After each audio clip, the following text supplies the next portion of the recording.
Magandang gabi po sa inyong lahat, mga ginigilaw naming mga kapatid at mga nanonood sa ating programang Ayon sa Nasusulat Ministry. Kamusta po kayo at sana kayo'y nasa maayos sa kalagayan. Ang inyong pong lingkod ay sumasaere, Brother Denmar Santiago, ang inyong pong main host dito sa ating programang Ayon sa Nasusulat Ministry. Unang-una ay nagpapasalamat tayo sa ating Panginoon sapagkat tayo'y nagkaroon ng isa na namang pagkakataon upang ipahayag ang katotohanan ng iglesyang ito, di lamang sa ating mga kapatid, kundi maging sa ating mga napahiwalay na mga kaibigan na nandyan po sa mga offshoot movement, no, katulad ho ng ISDARM, IMS, ng local conference, no, at marami pang iba mga kapatid, no. So sa gabing ito mga kapatid ay samahan po ninyo ako sagutin ang isa na naman pong walang kakwenta-kwenta. Mamaya ho malalaman nyo kung bakit walang kakwenta-kwenta, no? Wala ho talagang kwenta ang kanilang nais ipalabas at palitawin sa kanilang argumento mga kapatid, no? So bago po yan, bago natin talakayin ang isyong ating sasagutin ngayong gabing ito ay tayo po ay humingi ng guidance mula sa ating Panginoon. Panginoong Diyos ay makapangyarihan sa lahat, Ama naming nasa langit. Kami po ay inyong pong pakinggan, Panginoon, at buksan po ang bintana at dorongawan sa langit, Panginoon. Na kami po yung mga makasalanang lingkod, Panginoon, ay humihingi po, Panginoon, buong kapakumbabaan ng kapatawaran po ng aming mga kasalanan. Sapagkat inaamin po namin, Panginoon, na kami po ay mahina at hindi po namin kaya mapagtagumpayan ng kasalanan kung wala ang gabay ninyo sa amin at ng aming Panginoong Hesukristo. Kaya naman, Panginoon, ituro niyo po sa amin ang daan sa inyong kalooban, Panginoon, upang matutuhan namin ang pamumuhay na angkop, Panginoon, sa iyong harapan. At ngayon, Panginoon, ay dinadalangin din po namin ang gagawin namin pag-aaral ng salita ninyo, Panginoon. Nawa kami inyong pong gabayan sa aming pag-unawa at ibigay po sa amin ang kinakailangang kalawakan ng isip at pagkalinis sa kanyang mga puso upang tanggapin ang katotohanan ng aming madidinig, Panginoon. At inyo pong itago ang inyo pong lingkod sa likodan ng inyong krus, Panginoon, upang kayo po ang kanila makita at hindi po ako, Panginoon, ang nagsasalitang ito sa programang ito. Nawa, Panginoon, mag-instrumento rin ang ayon po sa Nasusulat Ministry, ang aking munting online ministry, Panginoon, sa pagpapalaganap ng iyong ebanghelyo. Ito po ay aking dinadalangin sa pangalan po ng aking Panginoong Jesucristo na aming tagapagligtas. Amen. So mga kapatid, sisimulan po natin ang ating discussion dito po sa ayon sa Nasusulat Ministry sa ating pagbabalik sa ilang segundo lamang mga kapatid.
Yan po, no, tayo po ay nagbabalik sa ating programa mga kapatid, no.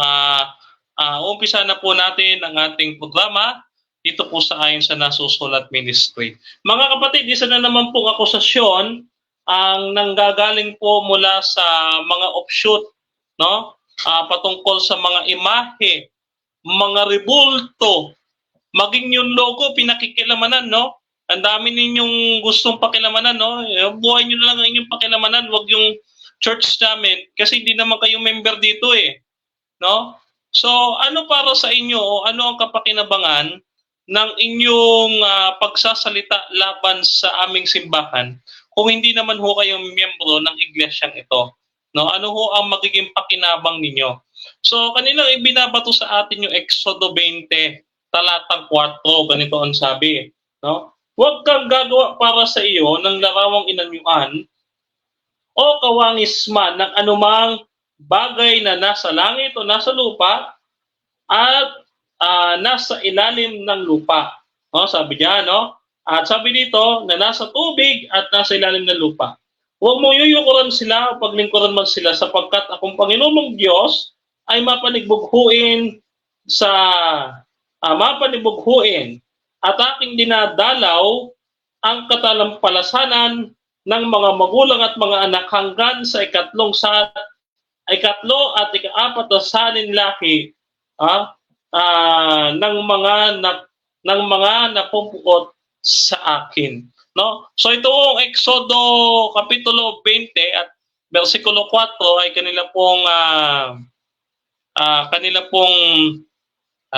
ano tawag diyan?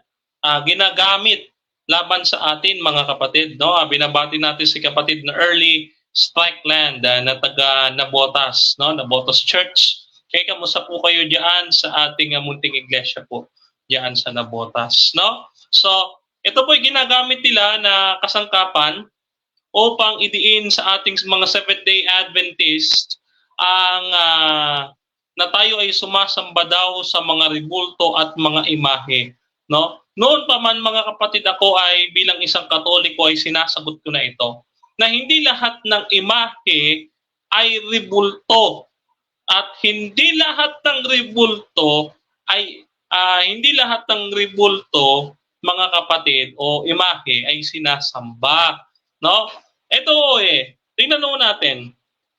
Yung graven image o yung larawan na tinutukoy ni Moses, no? Ayon dito sa Hebrew, no, yung ginamit na word na pesel or carven images, inukit, no? Inukit into three-dimensional, abstract, no? Especially from carving stone, ayan, carving or vessel, okay, by sharpening metal or plaster. No, so yung paggawa ng larawan mga kapatid ay nakadepende po ito sa intensyon ng tao, no? Kasi ganito katulad na lamang ng mga kapatid, halimbawa ng ating mga libro, no, ay gusto nilang ipagdiinan, hindi naman daw yung si Kristo, yung ating mukha ni Jesus na ating ipinakikita sa ating mga PowerPoint presentation, sa libro at marami pang ibang mga kagamitan ginagamit sa church ay hindi naman daw ito ang ating Panginoong Hesukristo, no? So bakit daw tayo gumagawa ng mga imahe, no? Unang-una sa lahat, wala pong magsasabi na Adventist, matino na Adventist, na magsasabi na sinasamba mo yung Jesus na naka-depiction doon sa mga libro. Di ba? Hindi naman, di ba? Hindi mo sinasamba yon. Alam mong hindi maaaring sumamba sa larawan. So, what's the sense of this argument? This is a nonsense. So, this is a nonsense, mga kapatid. Nonsensical argument na tinatawag natin is Roman fallacy.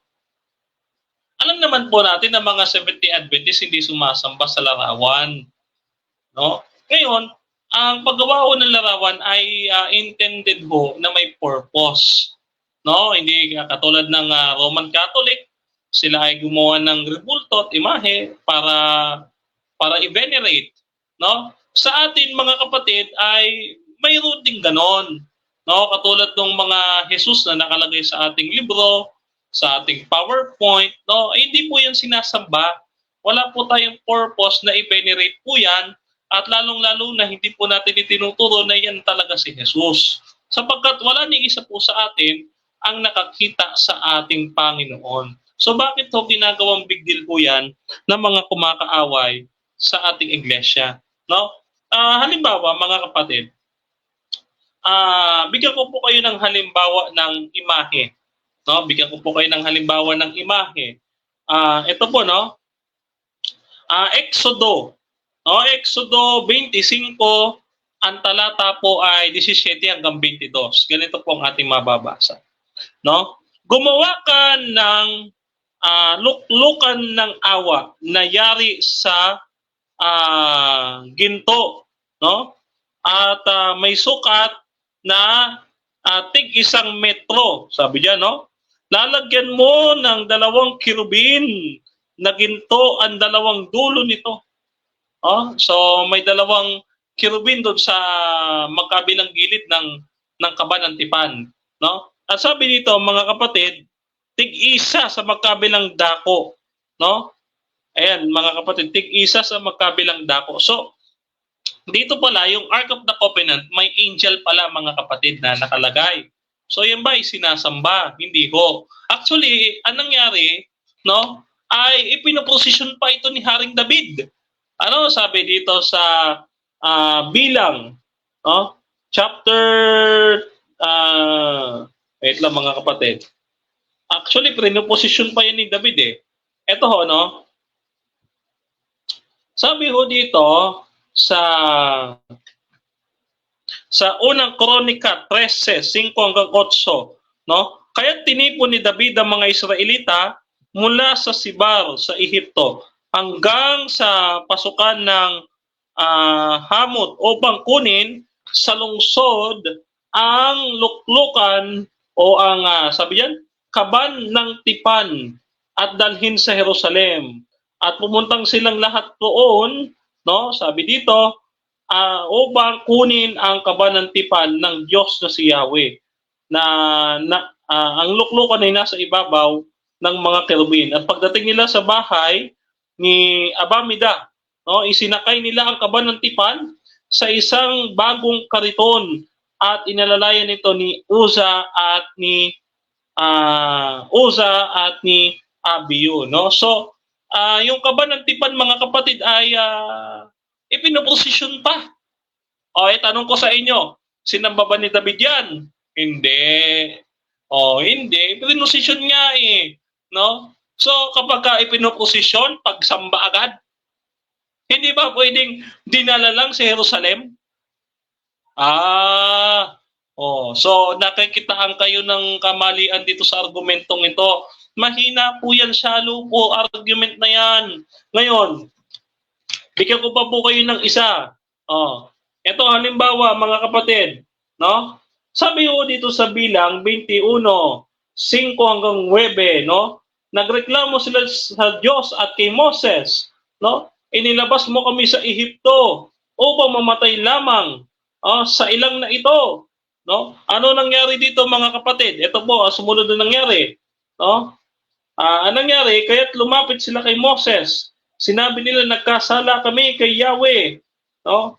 At ipanalangin mo kami na paalisin sa amin ang ahas na ito, no? So mayroong nanuklaw sa mga alagad ni Moses, no, yung mga Israelita. Sabi dito,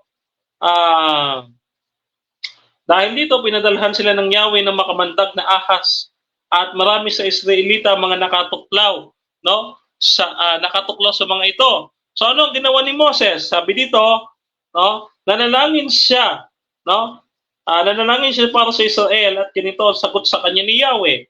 Gumawa ka ng isang ahas na tanso, ilagay mo yon sa dulo ng isang mahabang kahoy. Noong sino mang matuklaw ng ahas at tumingin doon ay hindi mamamatay. No? Isipin po ninyo, mga kapatid, no? Si Moses ay nagpagawa ng ang Diyos ay nagpagawa ng isang malaking poste at isinabit doon yung ahas. So sino man tumingin doon ay hindi mamamatay.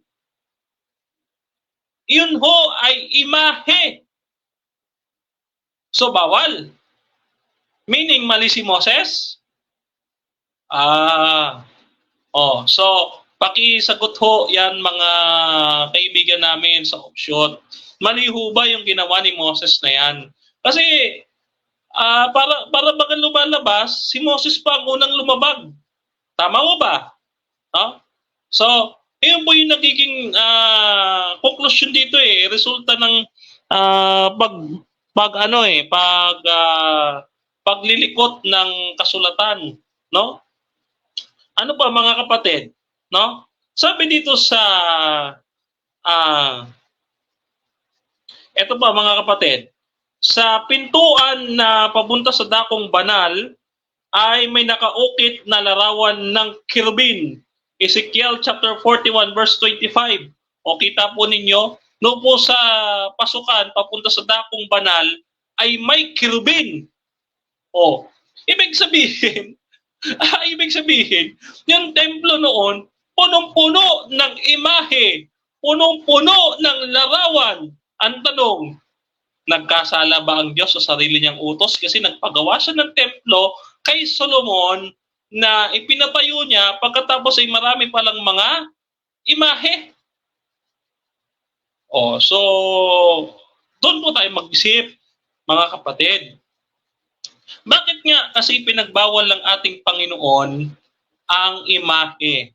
No, ipinagbawal ng ating Panginoon ang imahe sapagkat sa kadahilan ng baka ito ay sambahin ng mga tao. No, sabi dito sa Deuteronomy chapter 4 verse 23 to 24, sabi mag-ingat kayo na huwag ninyong kalilimutan ang kasunduan ninyo kay Yahweh. Huwag kayong gagawa ng anumang larawan upang sambahin gaya ng ipinagbawal niya sa inyo. Kaya naman ho pinagbabawal ang paggawa ng larawan ay dahil baka ito ay sambahin. So, with the purpose naman pala mga kapatid, ito pala ang dahilan, reason ng Diyos kung bakit siya nagpabawal ng imahe at larawan. No, pero sa panahon ng lumang tipan ay napakarami pong mga larawan, no? Ngayon, no?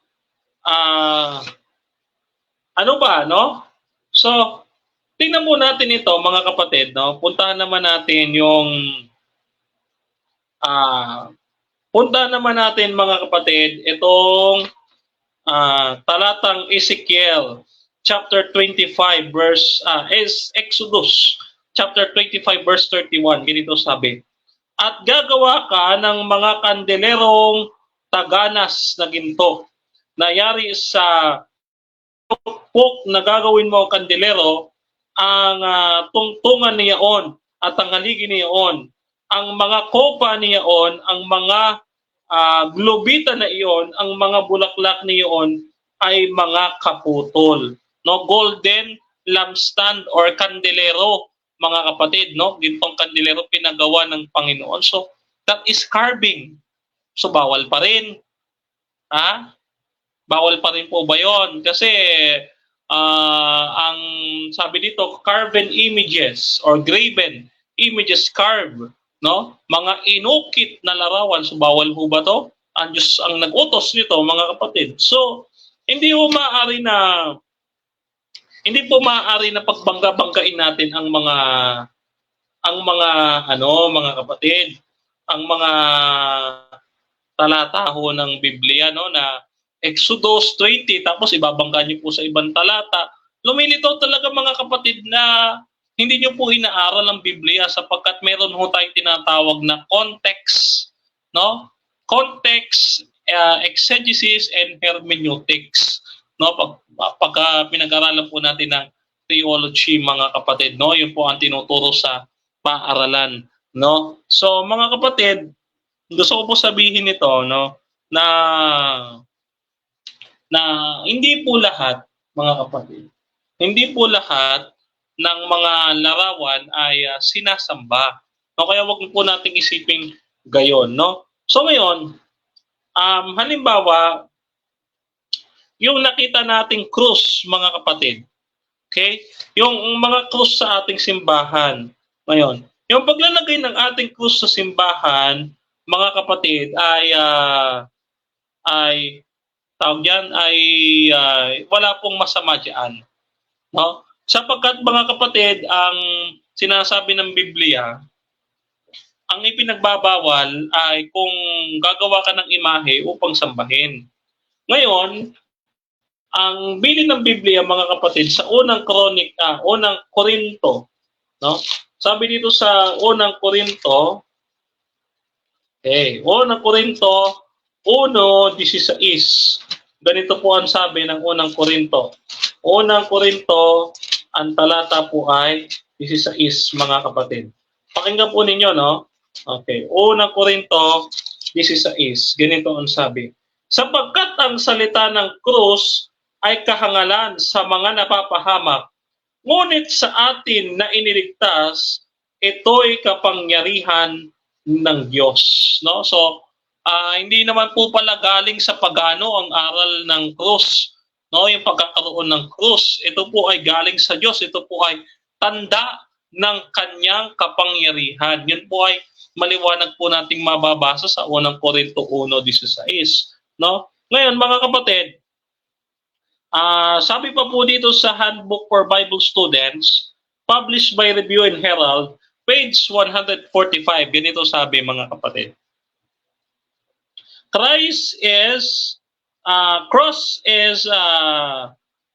Sabi dito, cross is Babylonian origin.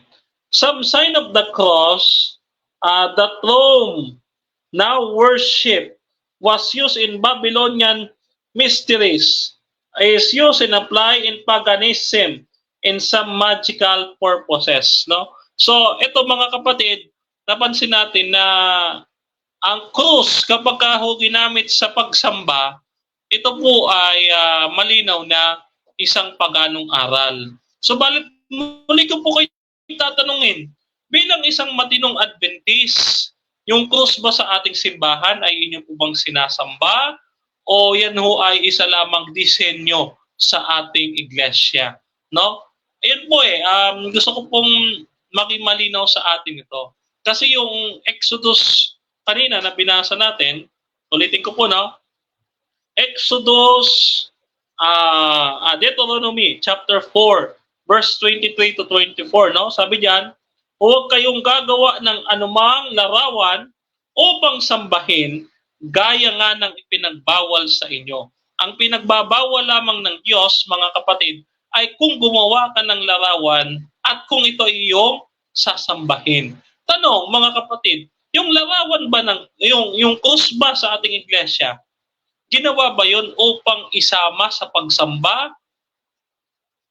Di ba? Hindi naman po. So, ang argument na ito mga kapatid ay walang kabuluhan talaga.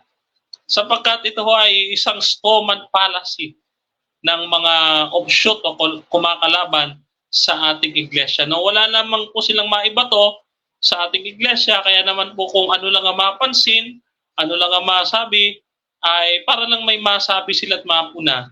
Yun lang ho ang kanilang nais gawin, no? Ang magpapansin, no? O kulang sa pansin. Mga KSP po ang tawag niyan, mga kapatid, no? Ngayon, ito pa po, no, mga kapatid, no?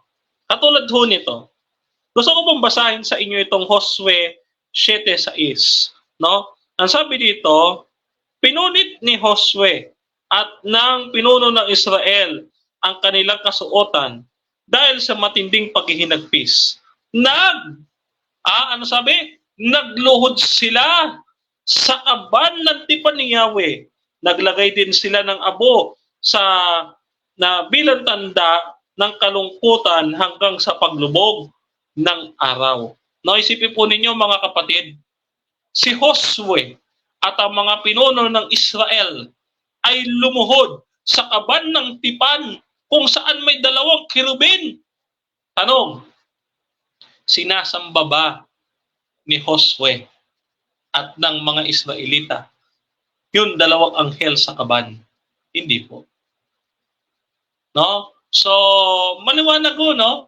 Wala talagang kabuluhan. Strawman talaga yung gusto ninyo ibato kasi even the Bible itself, mga kapatid, hindi lahat ng larawan, hindi lahat ng images ay rebulto, pero lahat ng rebulto ay imahe.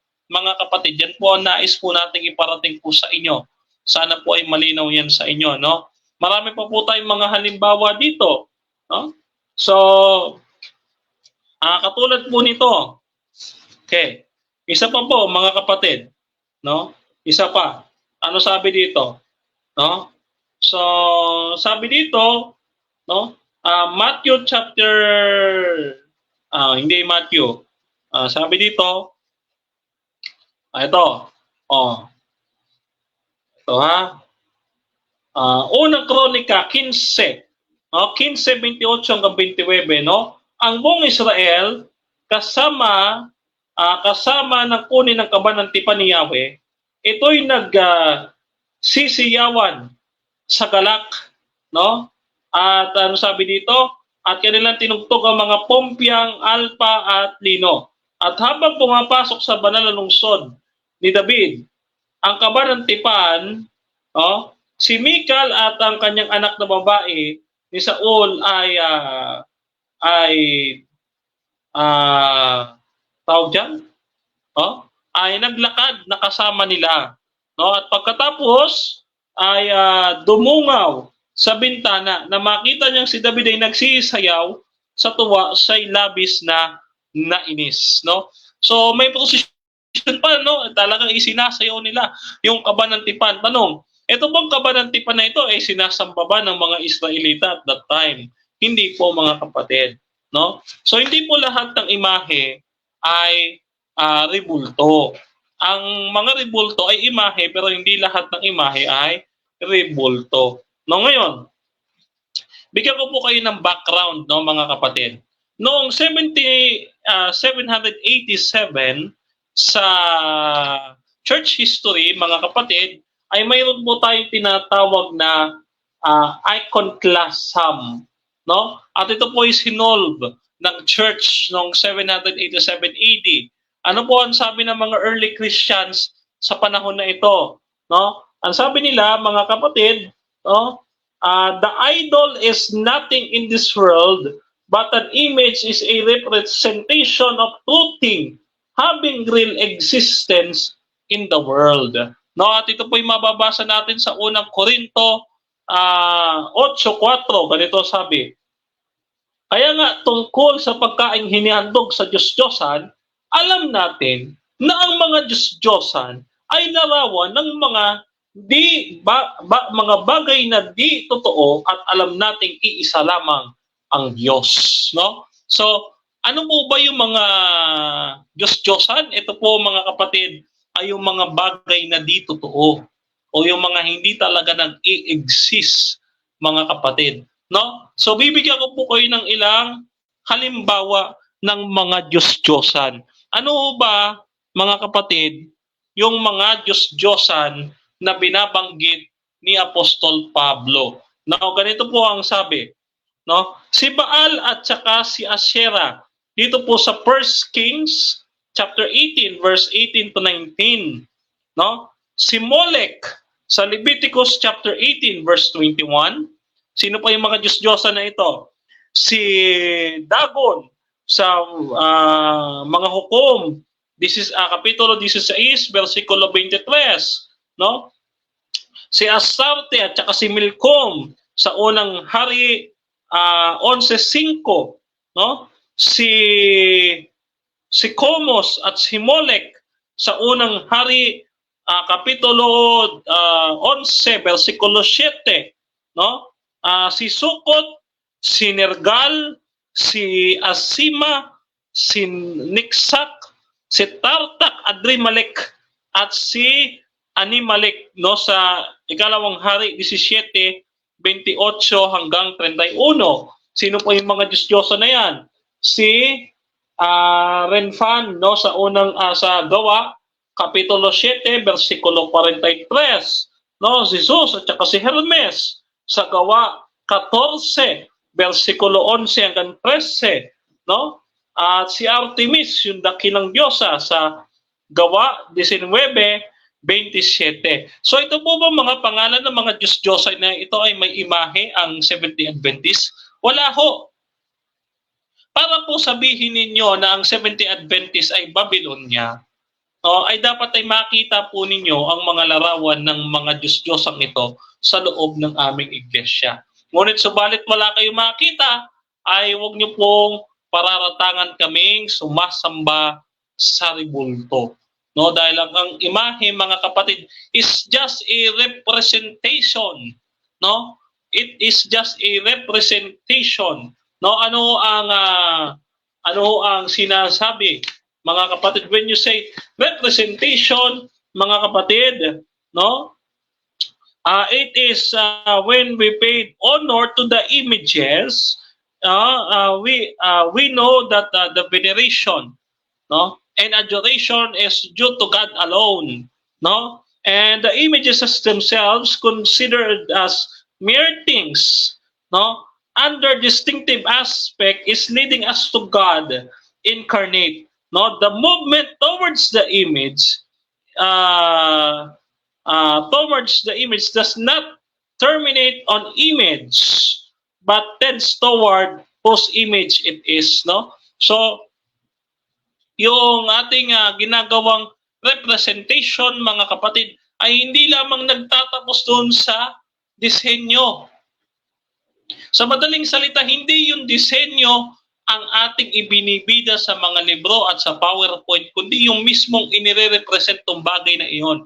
We do not say that it is Jesus, but it is a portrait, no? It is a portrait to Jesus that it might lead you to Jesus, no? So that you can imagine Jesus. However, this is not Jesus, but it is only a representative. No, it does not terminate to the image, but it is kung sino ang nandoon sa imahe, siya ang ating ibinivenerate or ating itinataas, mga kapatid.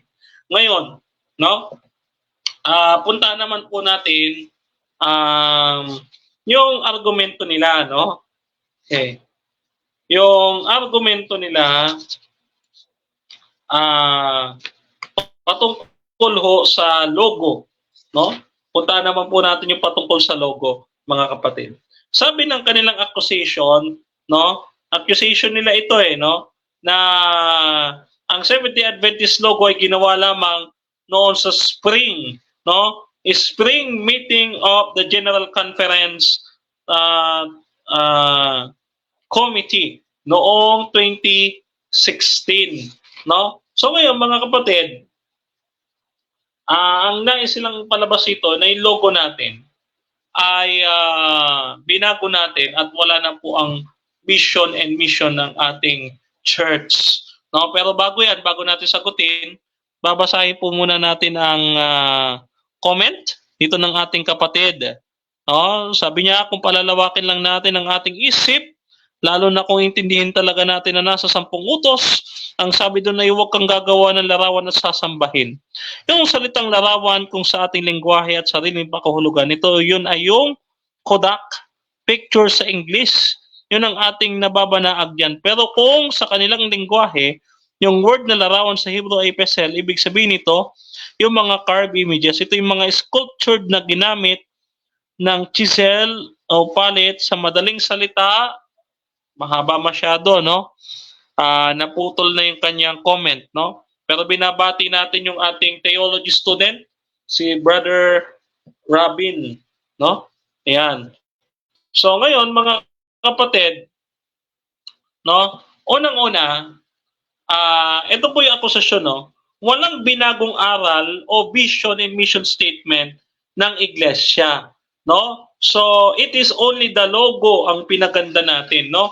Ngayon, halimbawa, when we talk about the owner, no, yung may-ari, ang siyang may karapatan, mga kapatid, na mag-interpret ng logo na iyon, no? So it's none of your business, no? So yung logo, mga kapatid, ay trademark ng ating organization upang madali siyang ma-identify ng mga tao, no?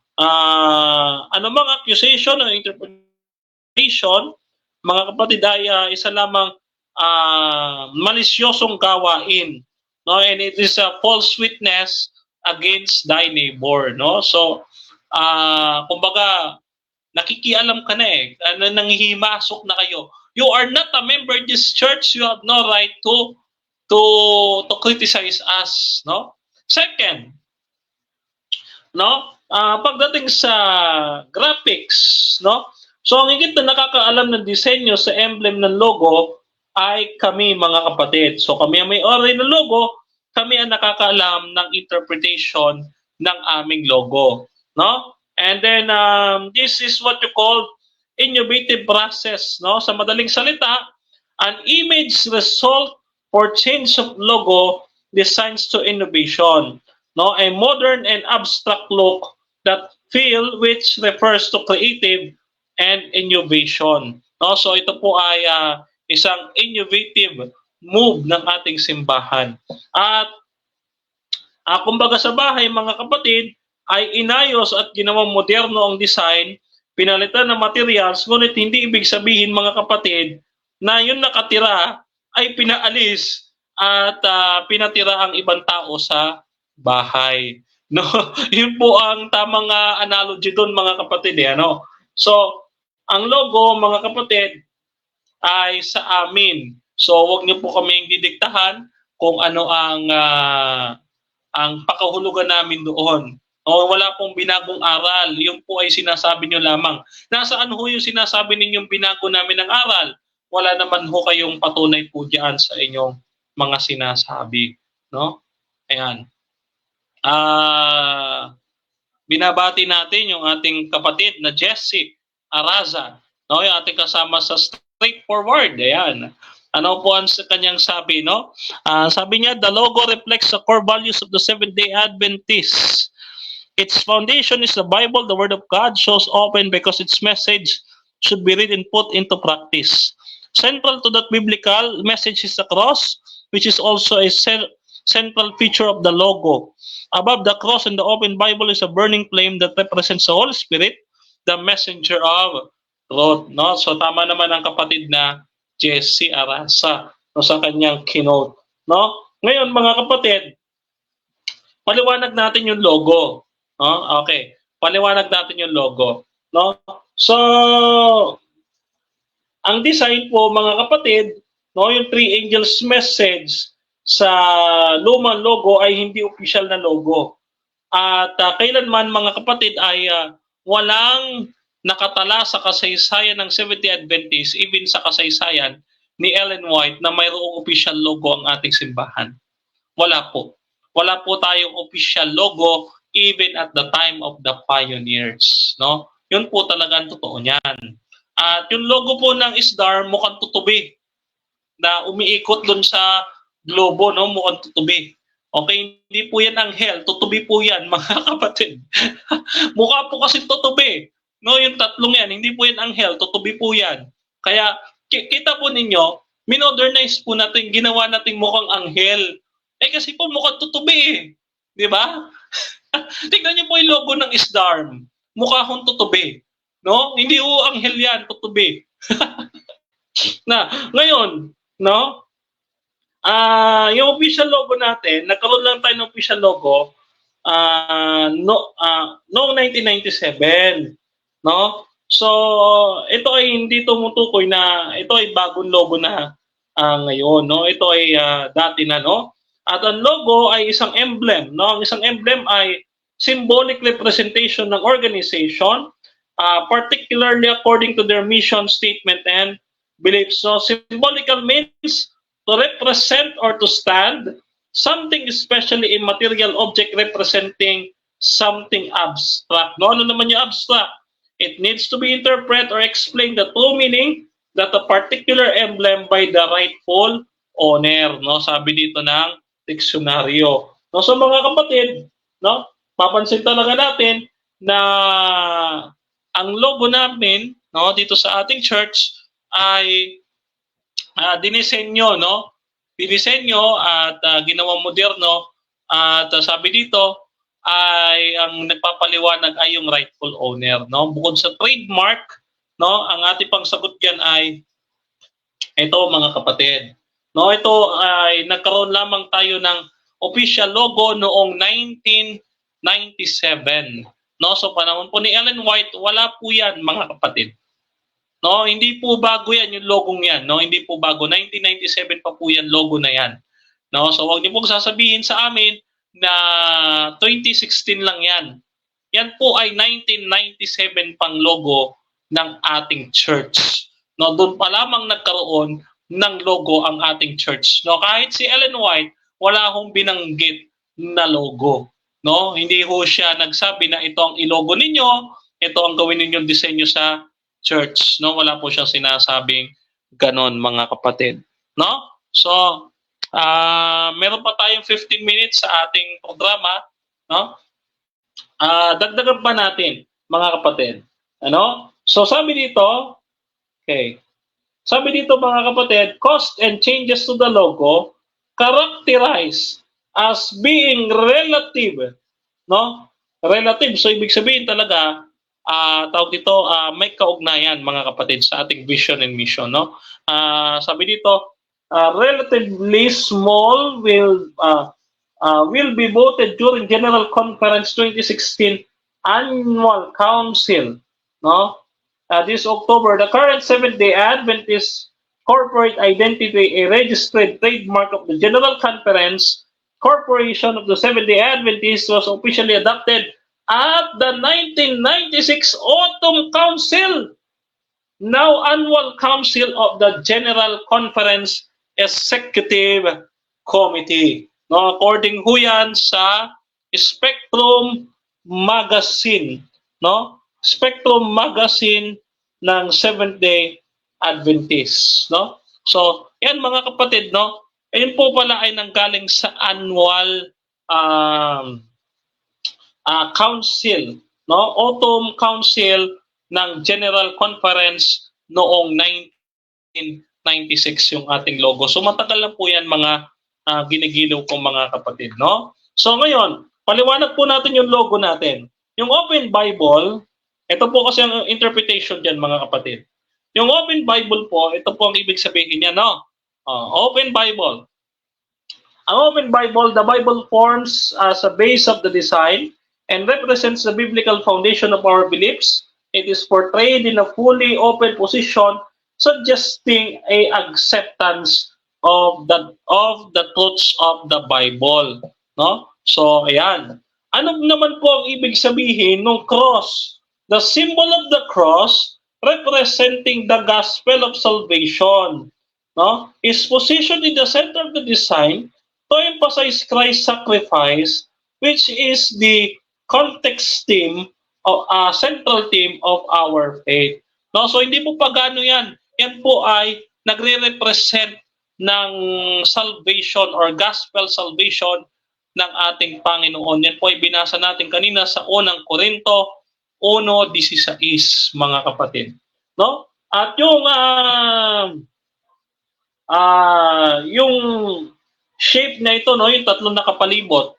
Okay, yung tatlong nakapalibot dun sa ating logo na parang flames, no, yung linya, yung tatlong linya, nakita niyo po yan, no? Nasabi diyan, no, the shape formed by the three lines encircling an amplified sphere. The lines are representing the three angels of Revelation 14, no, surrounding the globe, and our commission to take the gospel to the entire world.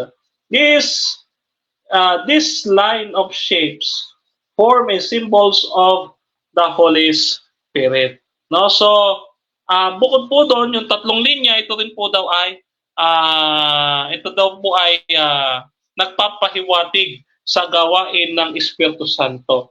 No? So ang mga linyang ito in the top of the suggests a continued upward momentum, symbolizing the resurrection and the ascension of heaven of Christ. In the second sabi dito, and the ultimate focus of our faith, no, yung pag-akyat sa langit o yung ating Panginoong Kristo na siyang pinakasentro ng ating doktrina, no? So sabi dito sa ating General Conference Corporation of the Seventh-day Adventist Church, no? Ito, no? Official statement and the new church logo, no? So, ito yung ating binabasa, mga kapatid. Ito yung ating pinanggalingan ng ating binabasa kanina. So, nandito pa rin yung three angels message, mga kapatid. Wala po tayong binagong vision and mission statement ng ating simbahan. Sa katunayan, ito po ang ating vision and mission statement, no? Ito po ang ating mission, babasahin ko po sa ating manual, mga kapatid. Ito po sabi, no? Ang sabi, the mission of the Seventh-day Adventist Church is to call of the people to become disciples of Jesus Christ, to proclaim the everlasting gospel embraced by the three angels' message of Revelation 14:6-12, to prepare the world for Christ's soon return. No? So, ito po mga kapatid, meron pa po tayong mission na related sa three angels message. No? Ano pa? Vision, no? Vision in harmony with the Bible revelation, the Seventh-day Adventists are as the climax of God's plan for restoration of His creation. To harmony with His perfect will and righteousness. So ito po ay nakasulat sa ating church manual. So sa madaling salita mga kapatid, ang vision and mission statement ng ating simbahan ay hindi po nagbago. Wala pong doktrinang binago. No, ang nagbago lang kayo. Bakit? Mula po sa pagiging Seventh-day Adventist, napunta po kayo sa Reform. Lumabas po kayo ng ating iglesia. No? Yun po ang napakaisang malaking pagkakamali at malaking pagkakaiba. Na dati kayo ay anak ng Diyos, kayo ngayon ay isa ng Antikristo. No, bakit?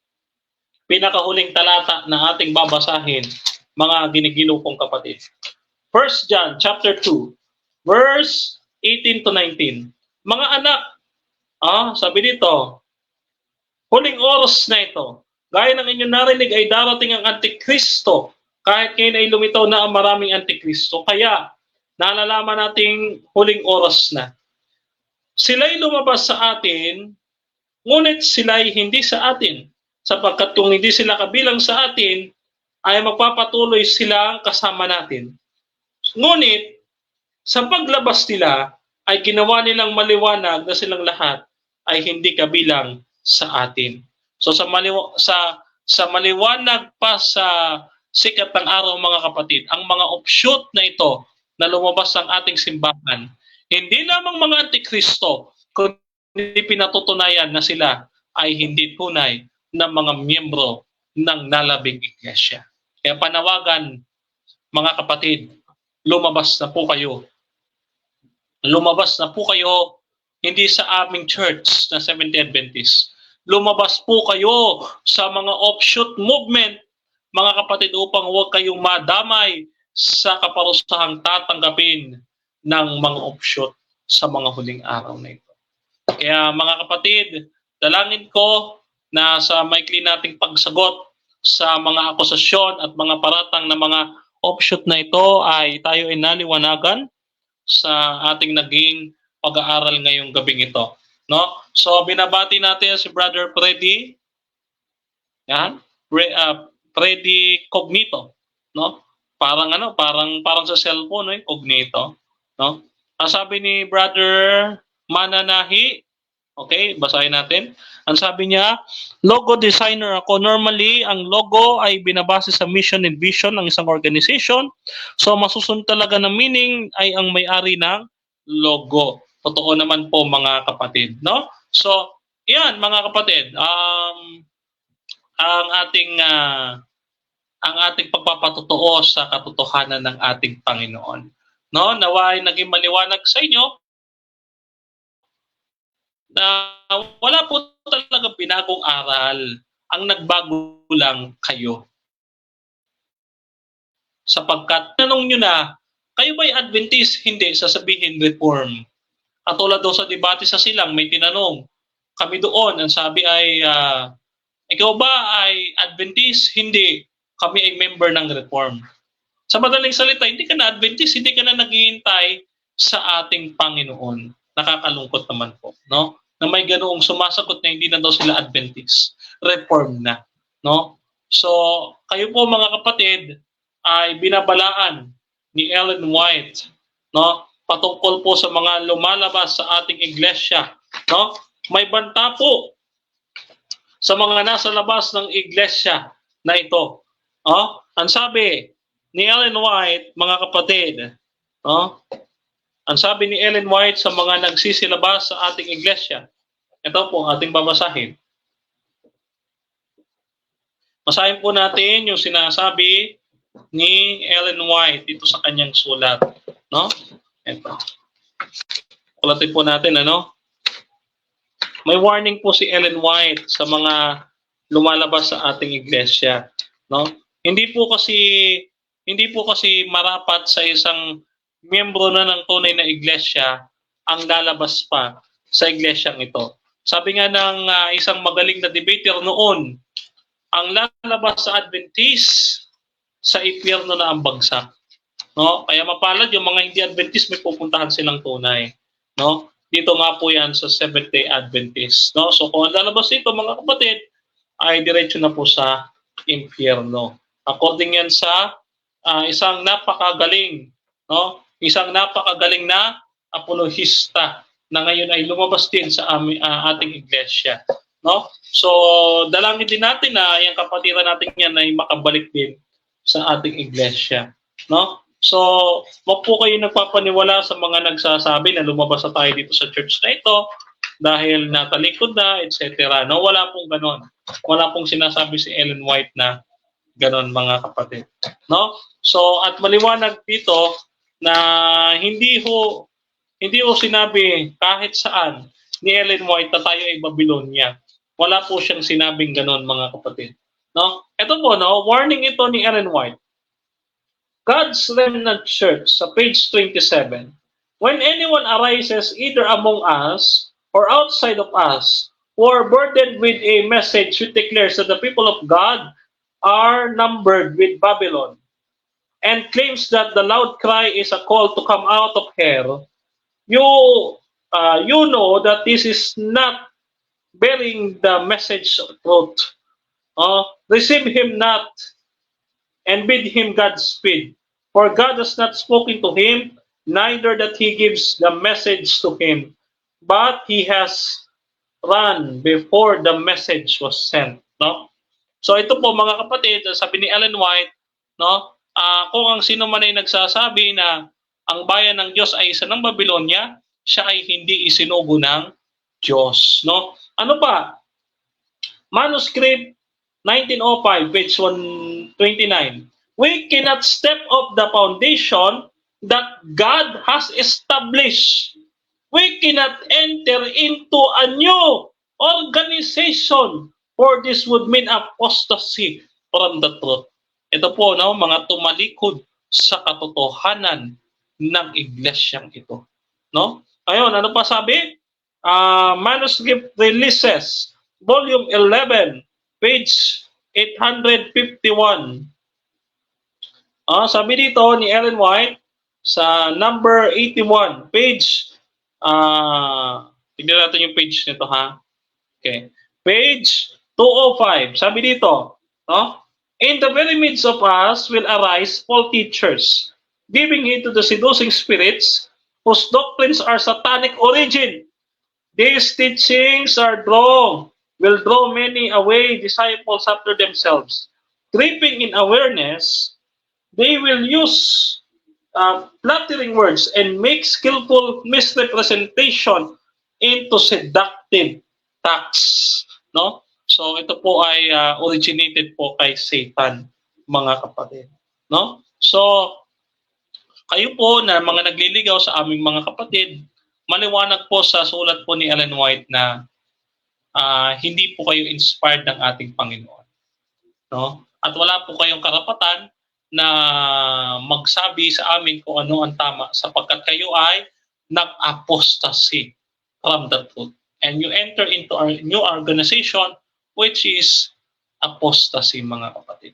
No? So, sa gabing ito, dalangin ko na itong argumentong ito ay hindi na magamit pa ni Numan sa paninira sa iglesia. Kasi wala akong kabuluhan talaga. No? As in, wala akong kabuluhan. No?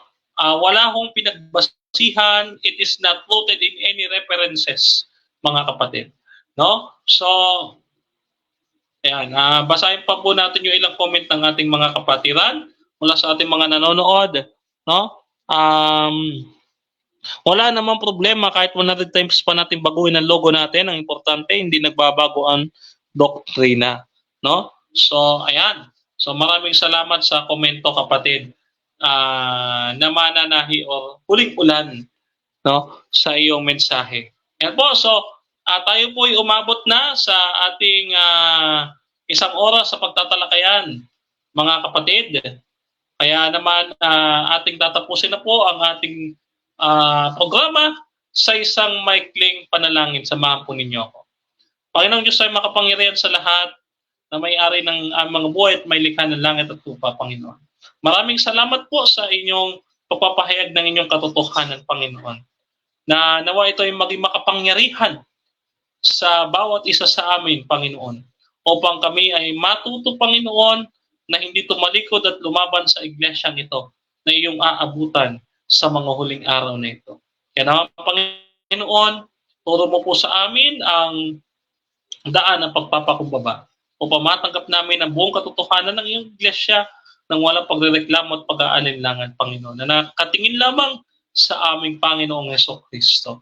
Kaya naman, Panginoon, dalangin po namin ang pagkatawag at pagbalik ng aming mga kapatiran. Alam po namin, Panginoon, na walang imposible sa inyo.